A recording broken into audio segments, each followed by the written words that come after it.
morning students, this is Jitendra Kumar Kumawat. Welcome back to CCA Defense Academy online classes. Students adjective topic को मैं ठीक है आज थोड़ा और आगे बढ़ा लेता हूँ और आज का जो मेरा वीडियो होगा उसमें बहुत अच्छे रूल्स आपको देखने को मिलेंगे। तो बेटा आज का मैं रूल आपको बताऊँ, मैं आपको बताना चाहूँगा कि आपने दो वर्ड सुने होंगे एज और आपको ये भी पता होगा कि एज का जो प्रयोग होता है वो पॉजिटिव डिग्री में होता है, ये सबको पता है। ठीक है, एज का प्रयोग कहाँ होता है स्टूडेंट्स? पॉजिटिव डिग्री में होता है, इसमें कोई डाउट नहीं है। तो मैं आपको इतना बताना चाहूँगा कि एज से पहले मैं यहाँ लिख देता हूँ स्टूडेंट्स कि एज से पहले कभी भी आप इक्वली जो वर्ड होगा ना, इस इक्वली वर्ड का यूज ना करें। इक्वली वर्ड का यूज ना करें, ये गलत होता है, ध्यान रखना। अगर पॉजिटिव डिग्री में एज आ रहा है और एज सो एज ऐसा कुछ दिया हुआ है, ठीक है, तो उस सिचुएशन में आपको एज के साथ क्या नहीं करना है स्टूडेंट्स? इक्वली का यूज नहीं करना है, ये दिमाग में बिठा ले आप बात। फॉर एग्जाम्पल जैसे मैं लिख दूँ कि शी इज इक्वली, ध्यान दें स्टूडेंट्स, एज स्मार्ट एज रानी, ठीक है, या जो भी आप लेना चाहें। और मैं यहाँ पर इसी सेंटेंस को ऐसे लिख दूँ, she is as smart as Rani, ये सेंटेंस से लिख सकता हूँ मैं। तो आपको ये देखना है कि दोनों में से रॉन्ग सेंटेंस कौन सा होगा। तो मैंने क्या कहा कि एज जो होता है ना, एज के साथ कभी भी इक्वली का यूज नहीं होता है, तो ये अपना रूल बन जाएगा। ये सेंटेंस बनेगा कैसे? Rani is as smart as, sorry she is as smart as Rani, ये वाला सेंटेंस मेरा क्या हो जाएगा स्टूडेंट्स? करेक्ट हो जाएगा। आ रही होगी मेरी बात आपको समझ में? ठीक है, नेक्स्ट मैं आपको जो बात बताने जा रहा हूँ, आपने एक वर्ड सुना होगा अदर। आपने एक वर्ड सुना होगा स्टूडेंट्स अदर। तो मैं आपको बताना चाहूंगा कि अदर जो वर्ड होता है उसका पॉजिटिव और कंपैरेटिव डिग्री में ही यूज होता है। अदर का यूज पॉजिटिव और कंपैरेटिव डिग्री में ही होता है, सुपरलेटिव डिग्री में कभी भी नहीं होता है। इसका एक एग्जांपल देता हूँ, मैं यहाँ पे लिख देता हूँ कि अदर का प्रयोग, ठीक है, पॉजिटिव डिग्री और कंपैरेटिव डिग्री में ही होता है, सुपरलेटिव डिग्री में नहीं।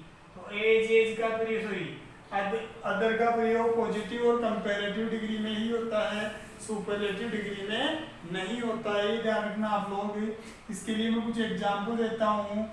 जैसे मैंने लिख दिया नो अदर, ठीक है, बॉय इज एज स्ट्रॉन्ग, और ये मैंने दिया as Rahul.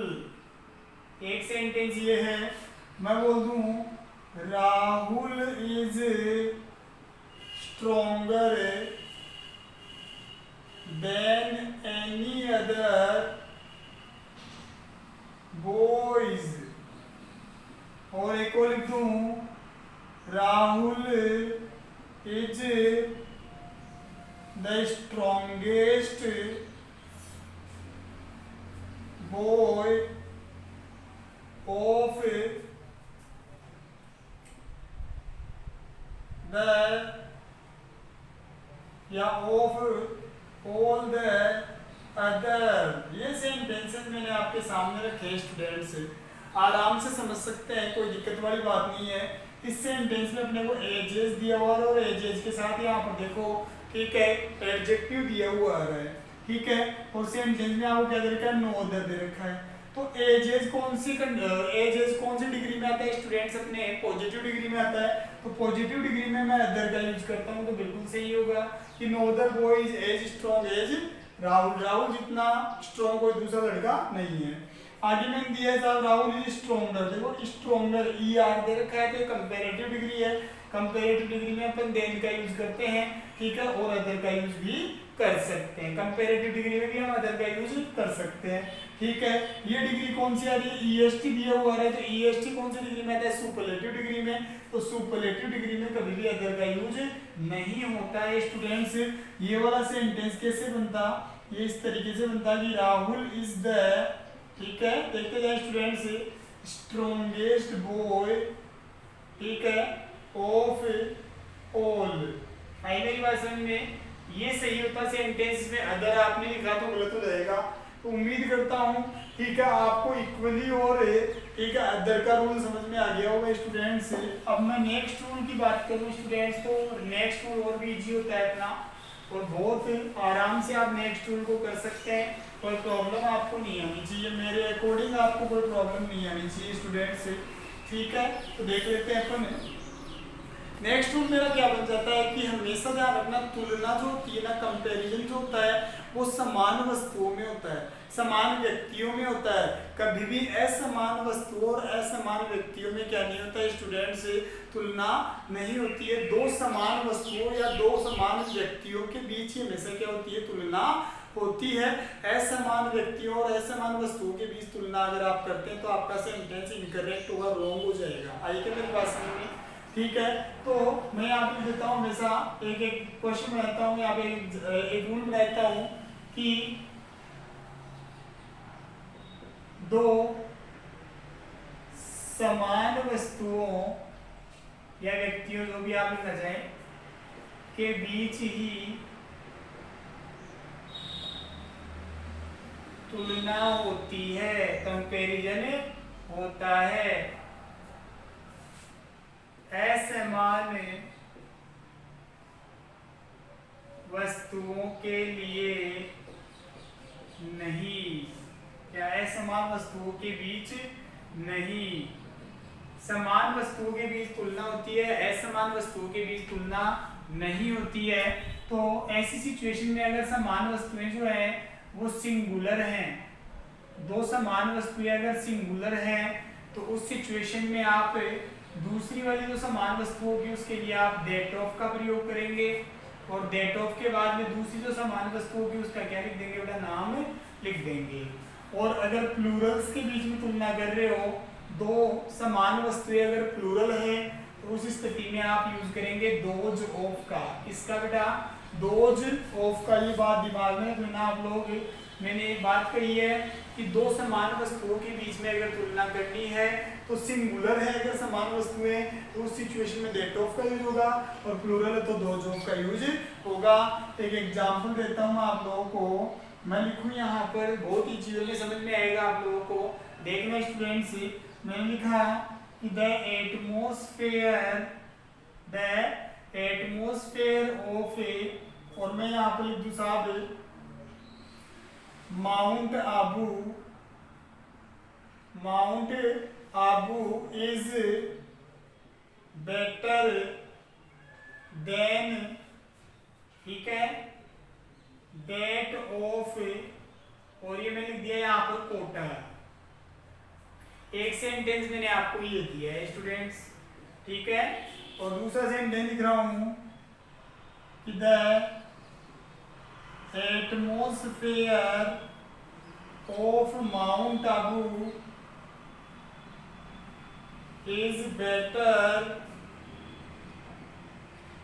Then Kota.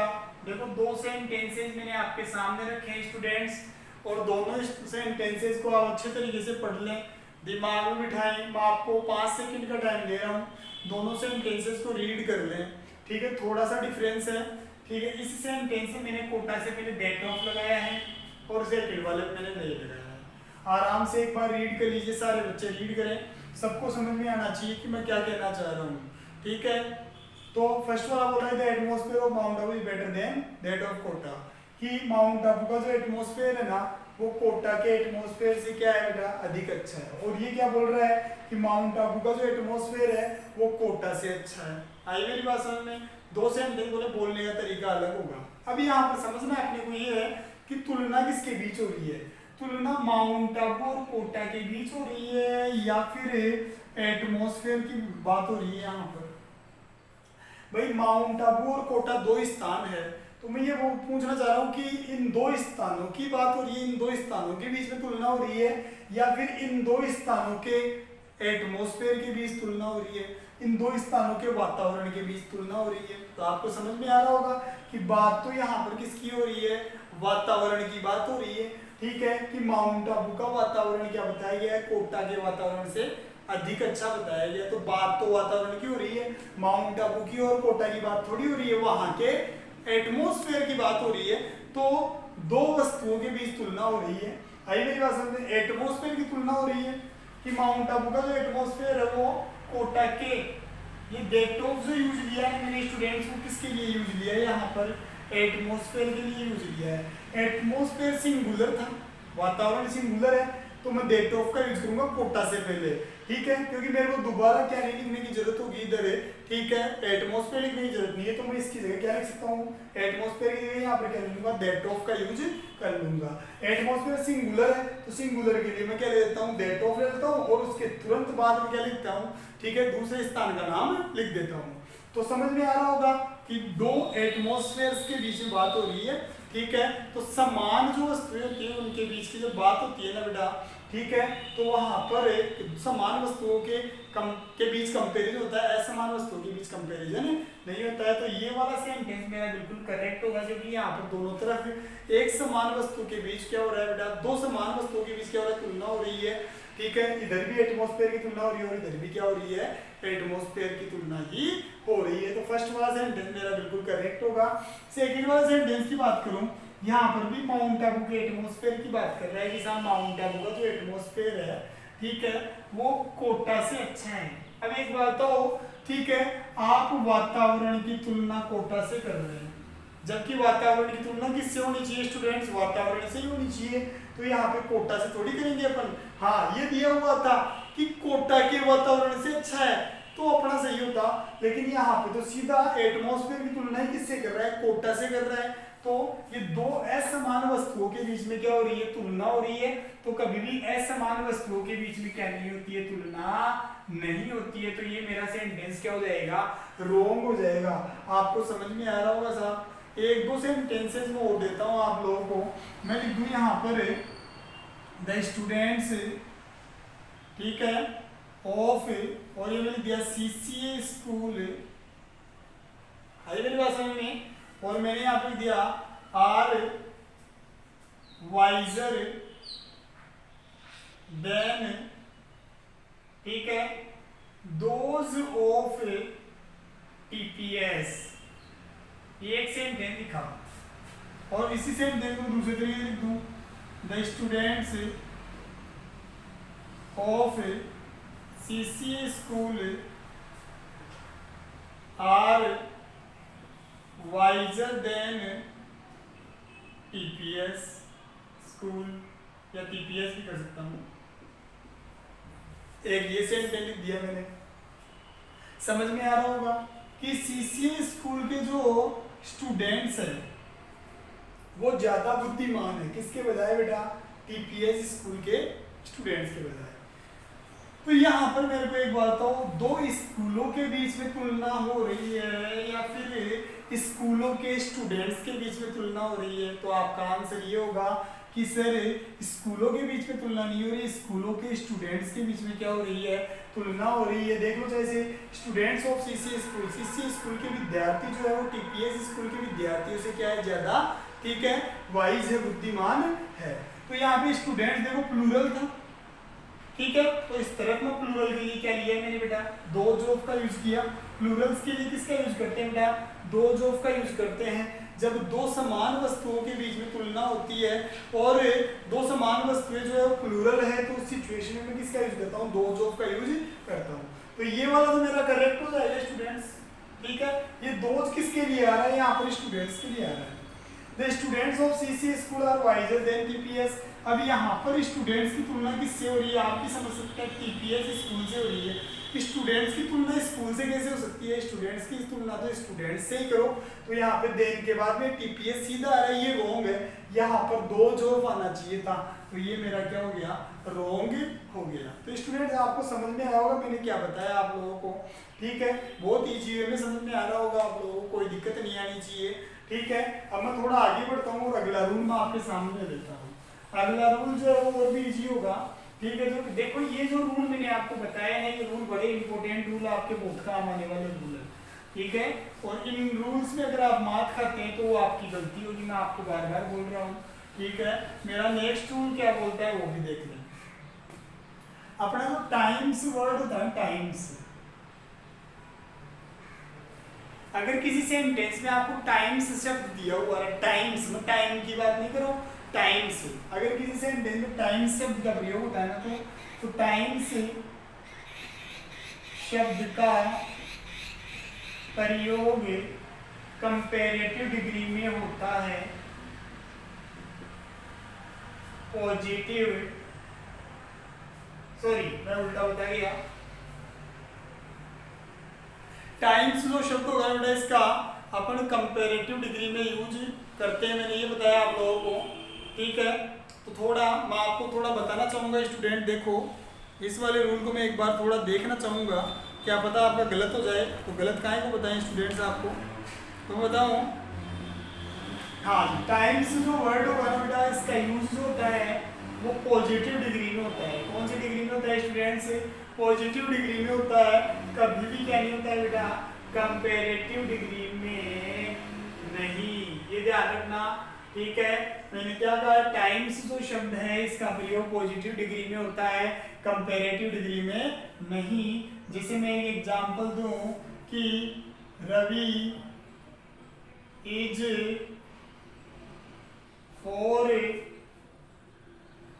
Times, और ये मैंने लिख दिया साहब स्मार्टर देन महेश। एक सेंटेंस ये दिया है, Ravi is 4 times as smart as Ravi, sorry Mahesh. एक सेंटेंस ये दिया है, आप लोगों को आराम से कर सकते हैं स्टूडेंट्स, कोई दिक्कत नहीं है। मैंने क्या लिखा है कि रवि जो है ना वो महेश के बजाय क्या है साहब, 4 गुना, क्या है बेटा 4 टाइम्स, 4 गुना क्या है साहब, ज्यादा स्मार्ट है। तो यहाँ पर रवि और महेश के बीच में कंपैरिजन हो रहा है और बताया गया कि रवि जो है वो महेश के बजाय 4 गुना क्या है बेटा, ज्यादा स्मार्टर है, ज्यादा स्मार्ट है। तो यहाँ पर मैंने क्या कहा था, टाइम्स जो शब्द होता है ना, उस टाइम्स शब्द का कभी भी कंपैरेटिव डिग्री में क्या नहीं होता है, यूज नहीं होता। देखो ER कंपैरेटिव डिग्री में आता है, देन कंपैरेटिव डिग्री में आता है, तो ये वाला मेरा क्या हो जाएगा स्टूडेंट्स, रॉन्ग हो जाएगा, ठीक है। मैंने क्या कहा कि टाइम्स जो वर्ड होता है, इस टाइम्स वर्ड का हम लोग किस में यूज कर सकते हैं बेटा, पॉजिटिव डिग्री में ही यूज कर सकते हैं। एज पॉजिटिव डिग्री में आता है, तो ये वाला सेंटेंस मेरा क्या होगा, बिल्कुल करेक्ट हो जाएगा। यहाँ पर भी तुलना है, यहाँ पर भी तुलना है, लेकिन टाइम्स का जब यूज कर तुलना करने के लिए हम करते हैं तो कंपैरेटिव डिग्री में नहीं होता है, पॉजिटिव डिग्री में ही होता है। उम्मीद करता हूँ ये रूल भी आप लोगों को बहुत अच्छे तरीके से समझ में आया होगा स्टूडेंट्स।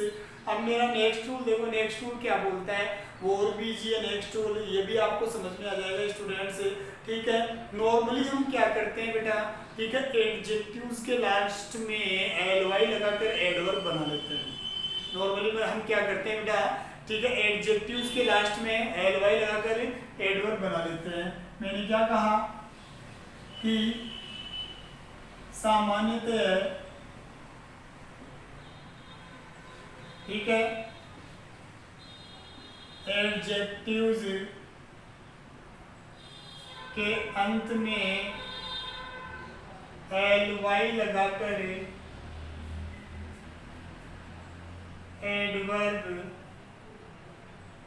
बना लेते हैं। मैंने क्या कहा कि सामान्यतया क्या होता है, एडजेक्टिव्स के अंत में एलवाई लगाकर हम क्या बनाते हैं, एडवर्ब बना लेते हैं। मैंने क्या कहा, फिर से बोल रहा हूँ कि सामान्यतः एडजेक्टिव्स के अंत में एलवाई लगाकर एडवर्ब बना लेते हैं। एडवर्ब क्या होती है बेटा, जो क्रिया की विशेषता बताते हैं उनको हम एडवर्ब कहते हैं। एडवर्ब को हिंदी में बोलते हैं क्रिया विशेषण। एडवर्ब को हिंदी में क्या बोलते हैं, क्रिया विशेषण। ऐसे शब्द जो क्रिया की विशेषता बताते हैं। इसका एक एग्जाम्पल मैं बना लेता हूँ आपके सामने। मैं बोल दिया यहाँ पे सी वॉक्स, ठीक है, स्लोली। मैंने क्या कहा स्टूडेंट, सी वॉक्स स्लोली। तो यहाँ पर शी की क्वालिटी स्लोली नहीं है कि वह स्लोली है, ऐसा नहीं बोलेंगे हम लोग, ठीक है। उसकी चलने की विशेषता बताई जाएगी, किस तरीके से चलती है, तो आप क्या कहेंगे सर स्लोली चलती है। एल वाई लगाकर हम क्या बनाते हैं, एडवर्ब बना लेते हैं। तो यहाँ पर स्लोली क्या हो जाएगी, एक एडवर्ब हो जाएगी। आई मेरी बात समझ, और स्लो एक एडजेक्टिव होता है, क्लियर है क्या।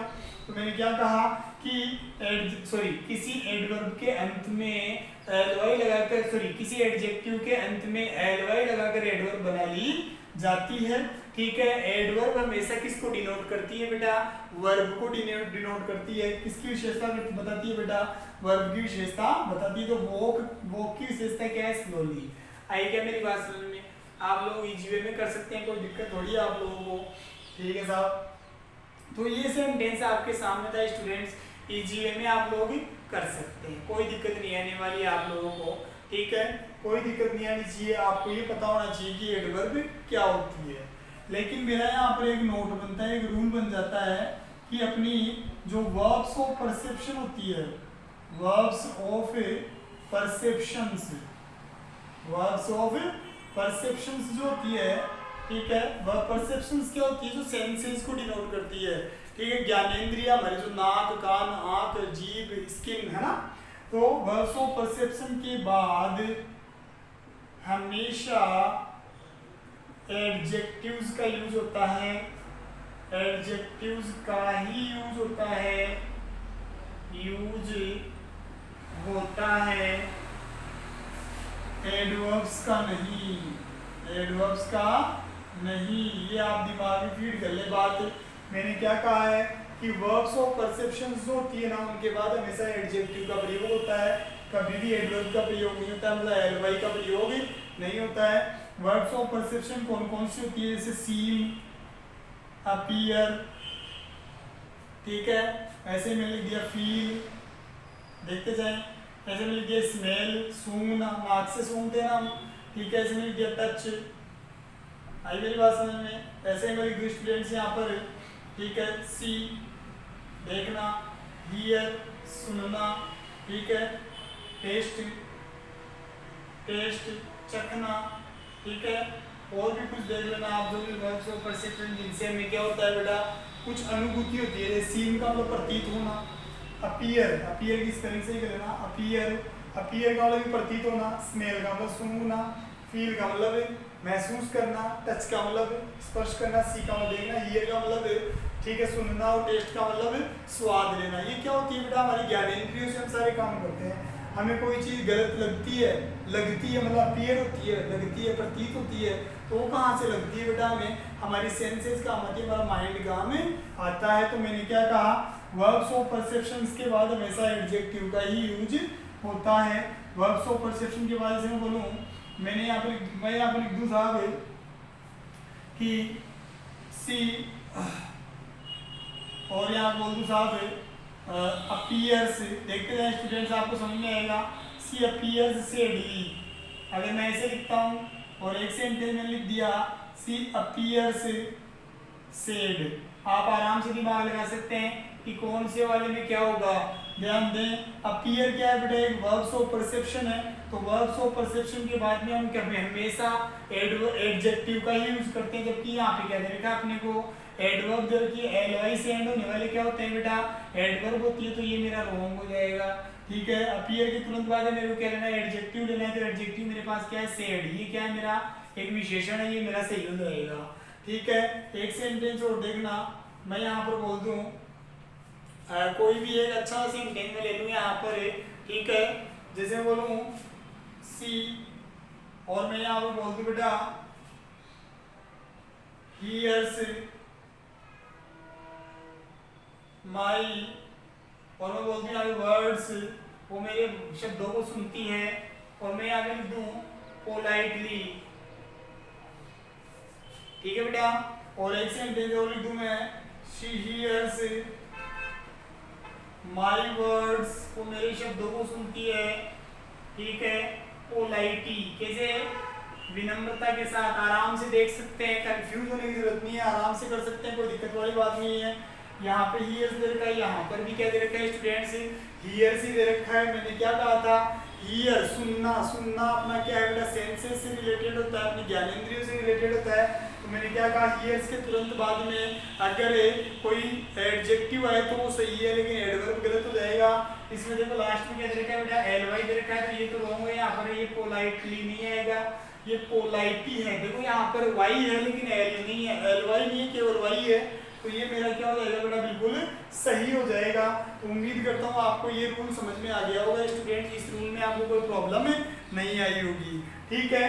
तो स्टूडेंट्स ये मेरे कुछ रूल्स थे जो मैंने आपको बता दिए हैं, ठीक है। इनके अलावा भी अगर मान लो कोई कुछ वर्ब्स आपको मैं लिखवाता हूँ जिनके बाद में हमेशा एडवर्ब का यूज होता है, तो वो वर्ब्स मैं ओरली आपको बोल के लिखाता हूँ, ठीक है, कि कौन सी ऐसी वर्ब्स है इनके अलावा जिनके बाद हमेशा एडजेक्टिव का ही यूज होता है। तो वो लिख लें आप, ठीक है। पहली वर्ब लिखे बी, बी, दूसरी लिखे बिकम, तीसरी लिखे टर्न, चौथी लिख लें आप टर्न, TURN टर्न, फिर लिखें गेट, GET गेट, फिर लिखें ग्रो, GROW, फिर लिखें कीप, KWP कीप, फिर लिखें मेक, MEKE मेक, फिर लिखें प्रूव, PROVE प्रूव, ठीक है। तो इन वर्ब्स के बाद में क्या करना है बेटा, अपने को एडजेक्टिव का ही यूज करना है। क्या बेटा, ठीक है, एडजेक्टिव का ही यूज करना है। इसका मैं एक एग्जाम्पल भी देता हूँ साहब, आपको समझाने के लिए इसका एक अच्छा सा एग्जाम्पल देता हूँ। देखना, मैं लिख दूँ कि when she heard the news, जब उसने न्यूज सुनी ना तो क्या हो गई बेटा, वो she became, और ये मैंने लिख दिया said। एक मैंने ये लिखा, एक सेंटेंस मैं दे रहा हूँ, when she heard the news, जब उसने ये न्यूज सुनी, she became, तो वो क्या हो गई बेटा, saidly। अब यहाँ पर आपको समझना है कि कौन सा मेरा सही होगा। देखो मैंने क्या कहा था कि बिकम जो होता है ना, बिकम, इस बिकम के बाद में हमेशा एडजेक्टिव का ही यूज होता है, एडवर्ब का नहीं। तो इस सेकंड वाले में देखो एडवर्ब आ रही है, तो ये मेरा रॉन्ग है, और इसमें आएगा क्या बेटा, सेड। तो फर्स्ट वाला मेरा क्या हो जाएगा, बिल्कुल करेक्ट हो जाएगा। अपनी बस एक क्लास और बच रही है, एक क्लास और देते हैं, आपका एडजेक्टिव का टॉपिक कंप्लीट हो जाएगा। तो कल की क्लास में अपने एडजेक्टिव के टॉपिक को कंप्लीट कर लेंगे। उम्मीद करता हूँ यहाँ तक के डाउट्स आपके क्लियर हो रहे होंगे। देखो छोटी छोटी बातें जो आपको पता होनी चाहिए, नहीं आपके मार्क्स कटेंगे। आई मेरी बात समझ में? तो आज के लिए इतना ही बेटा, कल फिर मिलते हैं नए वीडियो के साथ। Thank you, have a nice day students.